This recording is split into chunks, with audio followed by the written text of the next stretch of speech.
Hello YouTube chess lovers and my friends, this is Gunjan here. Welcome to the second episode of Sidelines against the move knight to c6. And in this lecture, I'm going to cover the move knight to c3, which is a developing, flexible, and at the same time very cunning move. The white's idea is to, depending on the black responses, he can throw his own surprises where black may or may not be comfortable. Well, against this move order, I'm proposing the equal, flexible, and developing move, that is knight to f6. And white has few choices. Amongst them, if your opponent plays the move bishop to c4 or bishop to b5, then there will be a transposition of my last lecture where I recommend that you play the move e6 and get a good game out of it. So other three moves needs to be considered. The first move I want to highlight is the move f4, which is a case of many Vienna opening player game, but especially against this black setup, this opening is harmless. In fact, it is black who is in the driver's seat. The move I'm going to propose over here is the move d5.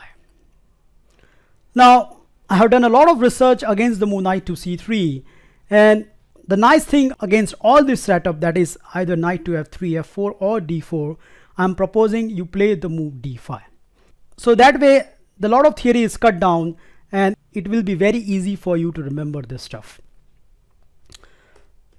So f4, d5, and now if your opponent plays the move d3, then there will be some captures on e4, and at the end, black exchange the white queen, not only equalizing and misplacing the white king, but black has a very good winning chances.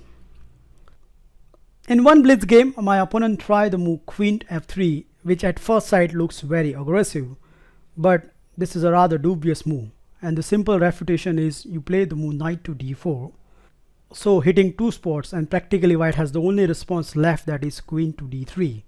Afterwards, d captures e4, knight captures e4, bishop to f5, not only pressurizing that knight, but there is a long-term problem on the c2 square. After a long thinking, my opponent come out with the only move, that is c3, but the following sequence, that is bishop captures, queen captures, pawn captures, and castle on the queen side. Black is far ahead in the development, and that d4 pawn is a goner. So we can straight away dismiss this queen f3 nonsense.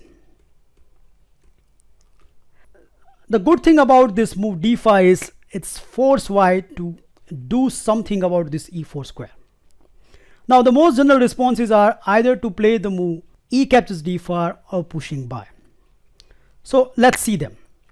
If e captures d5, then I propose here a very amazing line which not only create threats with every move, but even after the best play by white, black obtained a decent advantage. So here I propose that you play the move knight captures d5. Two responses has been tried. The first response I want to cover is the move d4, which is defending the f4 square. Well, here I propose that you play the move bishop to f5 and created another threat. Let's say your opponent is not careful and he carelessly play a natural looking move, that is knight to f3. This is disaster, because after simple move knight d to b5, how the hell white is going to defend that c2 square? Well, the only logical reply looks like bishop to d3, but after bishop captures, pawn captures, and knight captures d4, do we need to go further? I don't think so. Yep, you got it. So that was about knight to f3 blunder. At this point, if your opponent captures this knight, then it only helps black to develop his queen and then castle on the queen side. So that is not good either for the white. So what white should do? Of course, he has to defend this threat. So he has to play the move a3. We are going to create the third threat, which is after capturing this knight, we play the move queen to d5. Not only stopping that bishop to develop, but black is aiming to castle on the queen side, and there is a nasty move is waiting to be hit. White plays this careless move once again, that is knight to f3, and black is winning. How? Let's see this. Queen e4, check, and no matter how white respond, for example bishop to e2, then after queen captures c2, queen captures and bishop captures, in the opening black emerge with a clear pawn advantage. So that means knight to f3 is not possible. So the only accurate defense over here, bishop to e3. Yep, stopping that check, but no matter. I'll show you a very clear-cut plan. You need to play the move queen to e4, e6, bishop to d6, and then depending on the white setup, you can castle either long or the short. So let's see a sample game. In this game, I responded with the move e6. Well, I can play queen e4, but I just prefer e6 at this point. My opponent responded here with the move knight to f3. I played as usual queen to e4, attacking c2 and e3 bishop. The only logical reply is queen to d3. And after this, I played the move bishop to d6. Here he thought that this queen is strongly placed, so he wants to get rid of that queen. So he played the move queen captures e4. And after I played bishop captures e4, white can try to defend the c2 square with two moves, either king to d2 or bishop to d3. Well, it doesn't matter to us, because let's say in this game, white plays the move bishop to d3. Now the plan is revealed. Whenever you get this sort of position, please remember you have to capture this knight and seize your bishop pair. The main reason is when white recapture, yes, material is balanced, but white position is almost lost. The simple plan I'm recommending over here is to play the move knight to e7, g6, and castle on the queen side, and then start pressurizing this isolated pawns. I won a very quick game in this line. Let me show you that. So here I continue with the move knight to e7. My opponent responded with the move c4. I played the move castle on the queen side, and I think he miscalculated over here. He thought that after the move c5, he's trapping that bishop. But after just one move, that is knight to d5, it is actually black who is winning. So there are two spots where black pieces are attacking. White response is pretty much forced. White has to capture this bishop. After I recapture, he plays the move d captures c7. I capture the d4 pawn, and we should just stop over here. Black has this wonderful knight, very active rooks, and look at white. Cripple pawns, undeveloped piece. What else you hope for the advantage? So that was about the move d4. At this junction, white can also capture this knight. So knight captures d5. Afterwards, black can definitely capture with the queen. And now our queen is very ideally placed because there is no knight to c3 move to harass our queen. The usual line continues with the move knight to f3, bishop to g4, bishop to e2. And here I'm recommending a very strong move, that is the move e5, confirming black advantage. Now I reached this position many times in my games, and I like to cover few interesting replies by the white over here. Now most popular is castle, but let's see other moves. First I want to cover the move h3, which looks like a decent move, but here the good reply is to play the move capturing the knight, and after bishop recapture, black can play the move e4. So more or less force the bishop to go back to the e2, and now black responds with the move bishop to c5.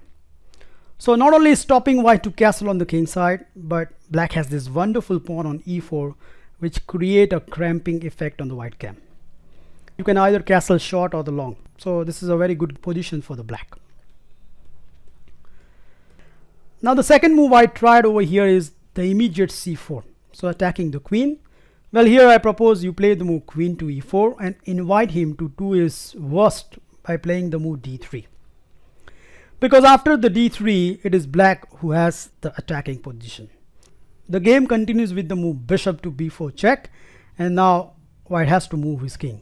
The simple reason is if white plays the move bishop to d2 at this point, then after bishop captures, queen captures, and queen captures f4, white is lost the opening battle. So that means white has to play the move king to f1. Here I continue with the move queen to g6. He played the move f captures e5, which I personally think is a mistake because of black's next move, that is castle on the queen side. He played the move knight to h4, which more or less give the winning position for the black. So there are some forced replies, that is bishop captures, queen captures, queen captures, queen captures, and rook captures. Yes, material is balanced, but look at the pathetic development of the white piece and look at the tremendous activity of black pieces. Not to mention this weak pawns. So that was about c4. White has also tried this move, that is knight captures e5. Here black can easily continue with the move knight captures e5, and however white reply, he's getting a lost position. For example, if bishop captures g4, then the simple reply is queen captures g2, hitting two soft spot. If f captures e5, then the simplest is queen captures g2, and after rook to f1, yep, it's bishop to e7, and then white has to start doing king dance. Now let's look at the more obvious move, that is castle. At this point, black should play the move e4, hitting the knight, and after knight to e5, once again we can capture this knight. Again, white has two choices over here. The main move is bishop captures g4, but let's see other moves. For example, if white capture this knight, then we can continue with the move bishop to c5 check, king to h1, bishop captures e2, queen captures e2, and then castle on the king side. To illustrate the danger in this position, I like to show you once again my own game, where my opponent, instead of developing his queen side piece, he tried to grab for the pawn with the move rook to f4, which actually cost him the game. Here I played a very cunning move, that is rook to e8, and then when he captured my e4 pawn, black has this amazing shot, that is f5. So more or less trapping the rook, and if the rook moves, then the e5 pawn drop. He come out with the only continuation, that is queen to c4, but after queen captures, rook captures, and rook to e5, not only saving my piece, but there is a backrank mate threat is also exist. So at this point, white has to capture the bishop. Well, here the line continues with the move knight captures, and after queen captures, we'll play the move f5. So bolstering our pawn and same time hitting the queen, white plays the move queen to e2. Now we play the move bishop to c5 check, and after king to h1, we can simply castle long. Yes, in terms of material position is balanced, but in terms of development, you can already see the difference. The most critical try is capturing the e pawn with the f pawn, but I don't think so this will help white from getting out of the trouble. Against this, I'm proposing that black should capture the e5 pawn, so pressurizing the f3 square tremendously. So that's more or less force white to play knight captures c5. Queen captures knight, so pinning the bishop, so white cannot castle. My opponent responded here with the move d4. I stuck my queen on the e file with the move queen to e6. He played the move h3. I played bishop to h5. He played the move g5. So finally getting out of the pin. But after bishop to g6, bishop to f4, bishop to d6, he plays queen d2. So trying to castle on the queen side. But after my next move, that is captures, castle on the queen side, white to his horror find out that his king is going to stuck in the center for a long time. So a sample line can run like this. So here my opponent continue with the move c3. I continue with the move rook h to e8, and I think black, who is getting all the fun, and white is going to defend all the time. So those are some of the wonderful lines. It's time to move on and have a look what will happen after the move e5.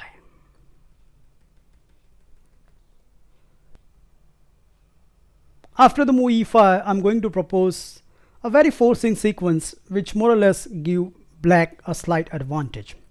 The move I'm proposing is to play the move d4, so counter-attacking the white knight.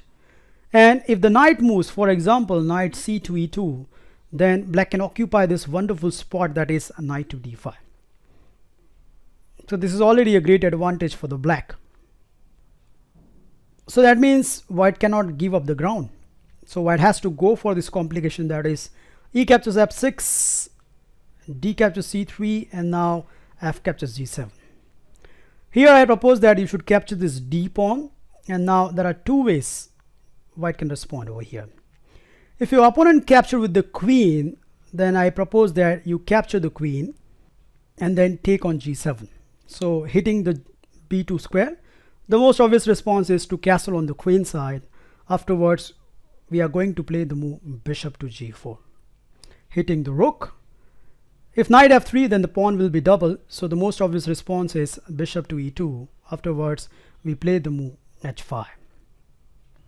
To understand the plan of the black campaign, I like to show you one of my own game where my opponent responded here with the move knight to f3. I played castle on the queen side, and now he played the move h3. So he just want to have the bishop pair. Well, it looks good, but actually it's a mistake. Here I capture this knight, and after bishop recapture, I played the obvious move, that is knight to d4. So that bishop is going nowhere. So it's okay that white captured black's bishop, but now black is going to capture white bishop. My opponent responded here with the move rook to f1. But after the simple continuation, that is knight captures, rook captures, and the positional move h4, white has a big problem.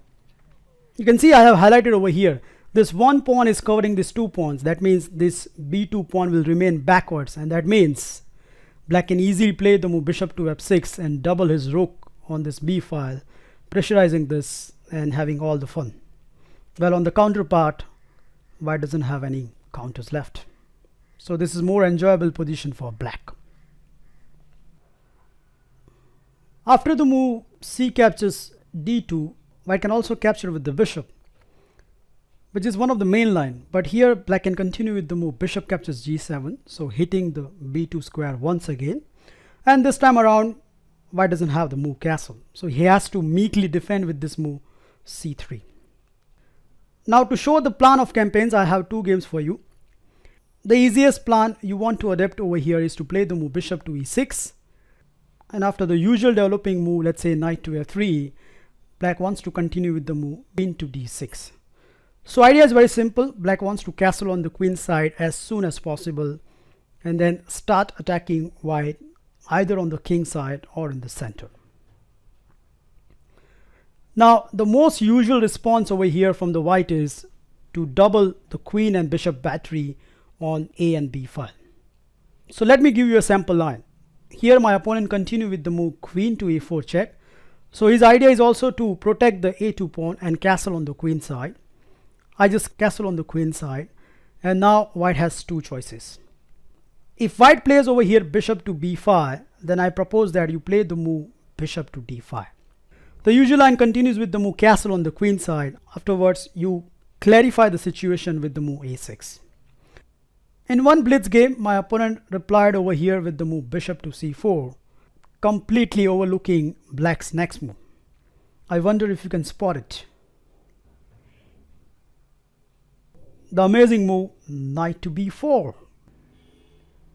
After few calculations, my opponent captured my bishop and I capture with my knight. He played the move bishop to e3, which at first sight looks very obvious because it's pinning my knight. But after my next move, that is queen to g6, the bishop himself found in a trouble. So he retrieved back to the d2. After a few calculations, I grabbed the g2 pawn, which is normally very risky, but in such a position it's quite safe because white has a piece hanging on f3. So my opponent thought that is a big mistake because he played the move knight to g5, hitting my f7, and at the same time there's a threat of rook to g1.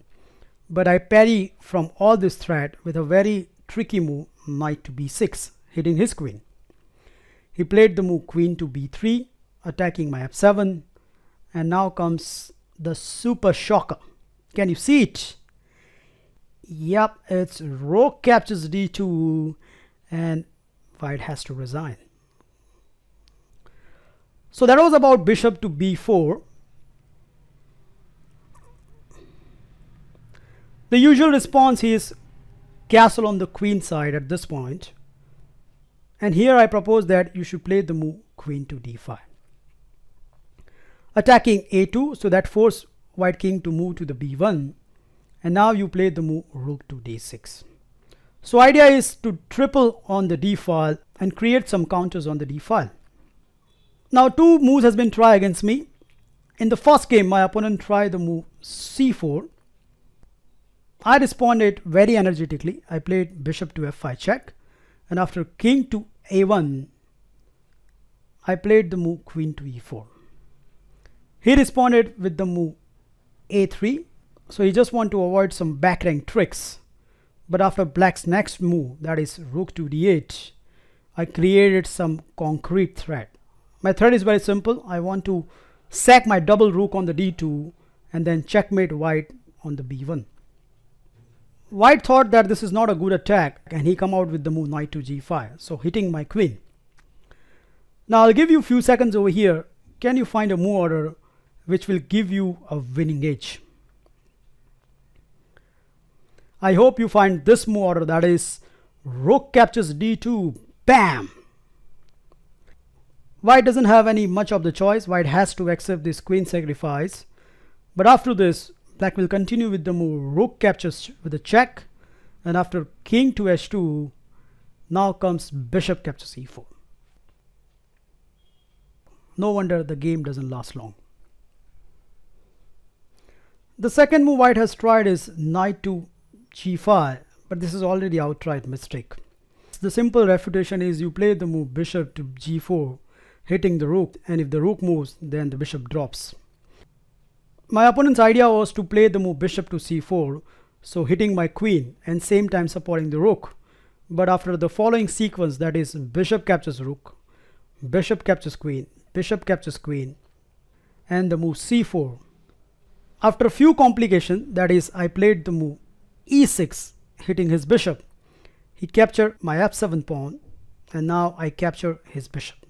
He captured my rook, I recapture his knight, and after the move b3, pawn captures, and the move c3, it is only black who has the last laugh. Well, that is pretty much you need to know to play confidently against the move f4. And I hope with this wonderful analysis, you can get the initiative start from the opening. It's time to move on and look at the other move, that is knight to f3.